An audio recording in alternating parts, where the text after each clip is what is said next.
I'm going to share this because I think it's going to be easier to read through it rather than copy and pasting chunks of it, because I think we need to start from the beginning in order to understand what the argument is, especially if you haven't come across archaeology before, the ways in which archaeology slash, more social sciences perspectives approach the past are sometimes a bit more difficult to understand and how historians would talk about the past. So sometimes it can actually be a bit more technical as well. So this is really useful as a historiographical overview. And just remember the Toynbee volumes that we looked at in the first video, where he tried to give a very general overview of how civilizations collapse. This is very, very interesting and directly relevant to what we looked at in the first theory video.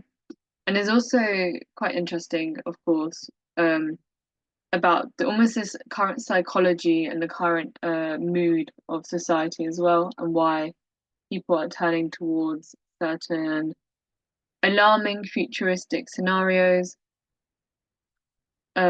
versus suggesting more measured estimates for change, or to steer attention to the desirability of remedial action.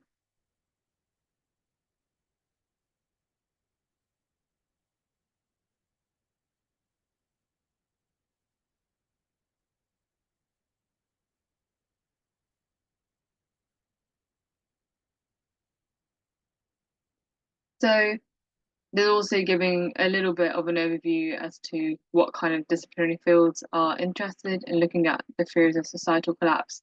This is, of course, something that we know already from the first video. I hope you made notes, or I hope you remember this. But of course, this is not just a historian's essay, but it's also something that falls within the social sciences and anthropology, archaeology, economics as well. So I